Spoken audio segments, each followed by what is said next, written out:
Hello दोस्तों, RRB railway RRB and other competitive exam में आज हम सब्जेक्ट 4 डिस्कस करने जा रहे हैं। बेसिकली बेसिक इंट्रोडक्शन है इस सब्जेक्ट का कि हिस्ट्री, ज्योग्राफी, पॉलिटिकल साइंस और इकोनॉमिक्स जैसे सब्जेक्ट को हम कैसे कंप्लीट करें और किस तरीके से हम समझें कि हमारे बेटर अंडरस्टैंड और समझ में आए। इससे पहले जो 3 टॉपिक हमने 3 सब्जेक्ट डिस्कस किए हैं आरआरबी से रिलेटेड, तो पहला मैथ्स, ओके, पहला topic, and after that reasoning and then science, physics, okay. इस तरीके से हम इस सीरीज में इंट्रोडक्शन लेवल को कवर कर रहे हैं। तो हम बिना वेस्ट किए आपके टाइम को क्या नाम स्टार्ट करते हैं इस चैप्टर को। तो बेसिकली इस क्लास का पूरा की पूरा मोटिव ये है कि बेसिक हमारे पास जो टॉपिक्स हैं एसएसटी के, हिस्ट्री, ज्योग्राफी, पॉलिटिकल साइंस और इकोनॉमिक्स, उसको हम कैसे समझें और किस तरीके से हम उस सब्जेक्ट को स्टार्ट करें जिससे कि वह सब्जेक्ट हमें आसानी से समझ में आए। तो बेसिकली इसके लिए है क्या बेटा कि अगर आप हिस्ट्री, ज्योग्राफी, पॉलिटिकल साइंस और इकोनॉमिक्स समझने की कोशिश करोगे तो सबसे पहले तो हमें समझना पड़ेगा किसी पर्टिकुलर रीजन्स में हम उसकी बात करते हैं, ठीक है ना। कि हिस्ट्री मीन्स क्या नाम है कि किस देश की हिस्ट्री, किस कंट्री की हिस्ट्री, किस स्टेट की हिस्ट्री, ओके। और सेम एज कि अगर हम ज्योग्राफी की बात करते हैं तो whatever the related the things related to advertisement हुआ, अदरवाइज व्हीकल्स हुए एंड इकोनॉमिक प्लानिंग हुई, ओके। तो इस तरह से क्या होता है कि पॉलिटिकल साइंस मतलब क्या नाम है, हमारा पॉलिटिकल मैप क्या है, किस तरीके से क्या नाम स्टेट डिवाइडेज हैं, ओके, और कितनी उनकी क्या नाम बॉर्डर्स हैं, सीमाएं कितनी हैं, मतलब ठीक है ना। और इकोनॉमिक्स मीन्स किस तरह के संसाधन उपलब्ध करवाए गए हैं, ओके। तो whatever the other category. तो इन सभी चीज को हमें समझने के लिए सबसे पहले हमें बेसिक मैप की समझ होना चाहिए।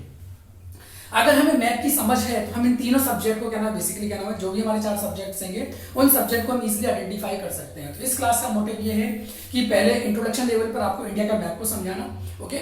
उसके बाद से क्या नाम है रिलेटेड सब्जेक्ट के बारे में थोड़ी थोड़ी नॉलेज देना। तो चलिए हम स्टार्ट करते हैं। तो इसमें सबसे पहले क्या है कि अगर हम देखिए क्या नाम है इंडिया की स्थिति को, ओके, वर्ल्ड वाइड में इंडिया की स्थिति क्या नाम है एशियन कंटिनेंट्स में आता है, ओके। तो अभी हम एशियन कंटिनेंट की बात करेंगे। सबसे पहले इंडिया की स्थिति की बात करें तो हम जिस पोजीशन से खड़े होते हैं तो ये हमारा क्या नाम नॉर्थ है, ये साउथ है, ये हमारा नॉर्थ होता है, this one is south and this one is east, west, और this one is east, okay. अब अगर पूरे मैप को अगर हम समझने की कोशिश करें तो बेसिकली हमारे पास में क्या ना, जैसे कि हम पॉलिटिकल रीजन में जाते हैं कि 28 स्टेट और 9 टेरिटरी रीजन्स होते हैं हमारे पास में, जो आज जून 2020 की रिकॉर्डिंग है तो इस समय तक का ये पोजीशन है अपने कंट्री की। तो इस पोजीशन के बिहाफ पे अगर नॉर्थ से साउथ और वेस्ट से ईस्ट चलो तो कौन कौन से स्टेट्स आपके होते हैं। तो सबसे पहले हम क्या नाम है स्टेट को क्या नाम है नॉर्थ रीजन से आप समझने की कोशिश करते हैं, ओके। तो नॉर्थ रीजन में सबसे ऊपर का जो पोर्शन होता है वो है आपके पास में जम्मू एंड कश्मीर, जो 2 टेरिटरीज में समय डिवाइड है, Jammu and Kashmir and Ladakh, okay. फिर नॉर्थ वाले पोर्शन में आते हैं हमारे पास पंजाब, उत्तराखंड, हरियाणा, ओके। और नॉर्थ पोर्शन के दिल्ली का पोर्शन भी, दिल्ली जो हमारी टेरिटरी है वो भी इसी पोर्शन के अंतर्गत आती है।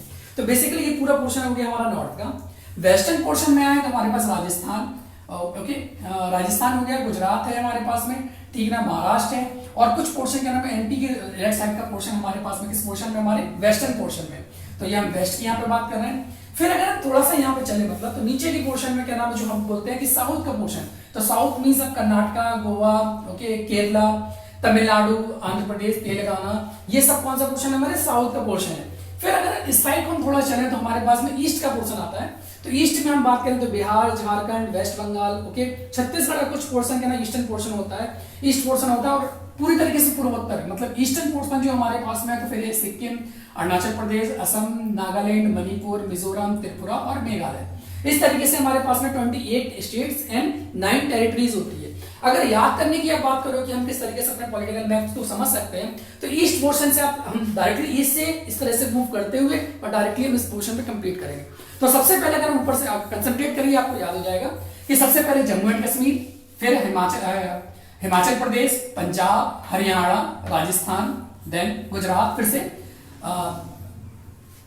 Jammu and Kashmir means Ladakh, okay, Himachal Pradesh, Punjab, Haryana, Rajasthan, Gujarat, यहाँ से नीचे है तो Maharashtra, Goa, Karnataka, Kerala, Tamil Nadu, Andhra Pradesh, Telangana, Orissa, okay, then Chhattisgarh, after that West Bengal and Jharkhand, Bihar, Uttarakhand, UP and then MP. इस तरीके से हमारा ये पूरा पोर्शन कंप्लीट हुआ।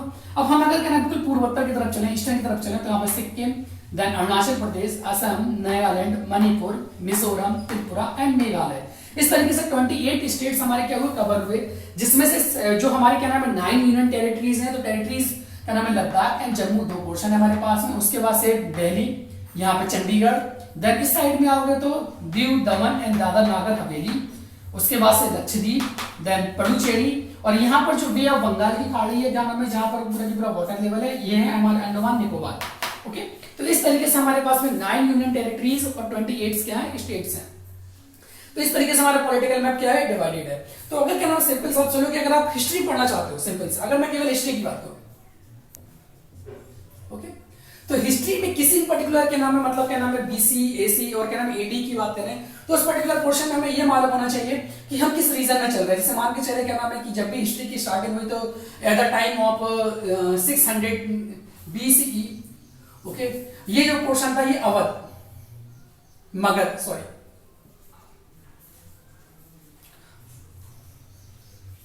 मगध, ओके, नीचे की पोर्शन मगध का पोर्शन, तो मगध के पोर्शन मींस कि जो भी क्या नाम है, सिंपल से आप समझने की कोशिश करिए कि जब हिस्ट्री के इस पोर्शन में हमने एंटर किया तो ये बहुत शक्तिशाली क्या नाम है, मतलब क्या नाम है, हमारे पास में क्या थी, एक स्टेट बन के उभर आता है, जहां पर ये जो पोर्शन है हमारे पास में अफगानिस्तान, मतलब क्या नाम, जो भी क्या नाम है विदेशी, मतलब जो भी एंटर किए हमारे देश में, वो जो भी क्या नाम फॉरनर हमारे देश में एंटर किए, मतलब राज्य करने के लिए, तो ये पूरा पोर्शन जो है आपका क्या नाम है, मतलब पाकिस्तान और अफगानिस्तान, ये सीमा हमारी लगी हुई है जहां से उन्होंने एंटर करना स्टार्ट किया, क्योंकि ये जो पूरा पोर्शन था ये पूरा वाटर लेवल है हमारे पास में, मतलब पूरा की पूरा सी वाला पार्ट है हमारे पास में, यहाँ भी बे ऑफ बंगाल सी का पार्ट है। ओके, इसके ऊपर अगर हम चलेंगे तो यहाँ पर क्या है, हिमालय है। ओके, ये पूरा पोर्शन आपका कौन सा है, नेपाल। इसके ऊपर अगर हम चलेंगे तो यहाँ पे चीन की बॉर्डर लगी हुई है। तो इस तरीके से केवल एक ही रीजन था जहां से क्या नाम है, पूरे के पूरे कोई भी हमारी कंट्री में एंटर कर सकता था, वो था पाकिस्तान और अफगानिस्तान से लगा हुआ इलाका। ओके, तो यहां से विदेशियों ने हमारे देश में एंटर करना स्टार्ट किया। तो ये तो बेसिकली समझ है हमारी किसकी, क्या नाम है, हिस्ट्री की, कि हिस्ट्री के बेसिस में हम ये समझेंगे क्या नाम है, किस तरीके से क्या नाम है, जो डिफरेंट टाइम रीजन पे किस तरीके से किसी पर्सन ने क्या नाम और किसी किंग ने हमारे कंट्री में क्या किया, एंटर करना स्टार्ट किया। इसके बाद से अगर हम जियोग्राफी की बात करें तो जियोग्राफी सब्जेक्ट में क्या है, जियोग्राफी सब्जेक्ट का मतलब सिंपल सा ये है कि मान के चले कि जो हमारी स्टेट्स हैं, डिफरेंट स्टेट्स में क्या नाम, डिफरेंट स्टेट के बिहाफ पर मान के चले कि जियोग्राफी में सिंपल सा क्या नाम है, उनका फील्ड की वैल्यू कैसी है, वहाँ फील्ड किस तरीके से है, वहाँ का वेदर कैसा है, गॉट इट और नॉट। उसके बाद से किस तरीके की एग्रीकल्चर वहाँ पे बनाई जाती है, मतलब सिंपल सा फील्ड हुआ जियोग्राफी में, वेदर, ओके, एग्रीकल्चर। तो बेसिकली ये सभी चीज और मोर, ये सभी चीजें हम किसी जियोग्राफी में कंटेंट करते हैं, लेकिन उसके लिए भी हमें क्या होना चाहिए, स्टेट्स की नॉलेज होना चाहिए कि किस स्टेट में किस तरीके से वो ट्रांसफर होता है, उनकी सीमाएं क्या होती है, उनका बॉर्डर क्या होता है, कैसे वो एक दूसरे से अट्रैक्ट होते हैं। फिर पॉलिटिकल साइंस की बात करें तो पॉलिटिकल साइंस में बेसिकली हम बात करेंगे क्या नाम है कि हम गवर्नमेंट की बात करते हैं। तो बेसिकली यहाँ कौन सी गवर्नमेंट है, यहाँ पंजाब में कौन सी गवर्नमेंट है, हरियाणा में कौन सी गवर्नमेंट है, राजस्थान में कौन सी गवर्नमेंट है, उनकी कौन से सीएम है, ओके, सीएम के बाद से वहाँ के एडमिनिस्ट्रेटिव लेवल का स्टाफ कौन सा है, ठीक है ना, किस तरीके से वहां पे सेवाएं की हैं, वर्क करती है, सर्विसेज किस तरीके से काम करती है। सेंट्रल लेवल की बात करें तो पूरी कंट्री में जो क्या नाम है केंद्र सरकार है, ओके, सेंट्रल गवर्नमेंट किस तरीके से वर्क करती है, तो इसके लिए भी हमें क्या नाम ये पूरा स्ट्रक्चर हमें याद होना चाहिए।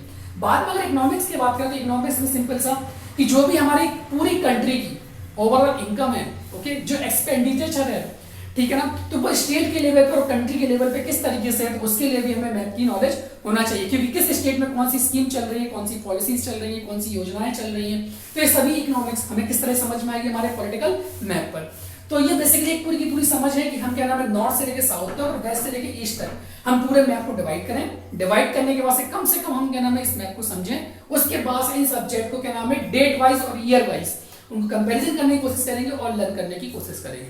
ओके, तो इसी तरीके से हम वर्ल्ड मैप में चलेंगे। तो मैं कोशिश करूंगा कि बिफोर स्टार्टिंग द क्लास आप अपने मैप को, इंडिया के मैप को आसानी से समझें, ओके, और ज्यादा टाइम नहीं लगेगा, इसको बस 2 या 3 बार इस तरीके से आप इसको लर्न करिए, ये लर्न हो जाएगा। ओके, तब तक के लिए थैंक यू, नेक्स्ट लेक्चर में मिलते हैं।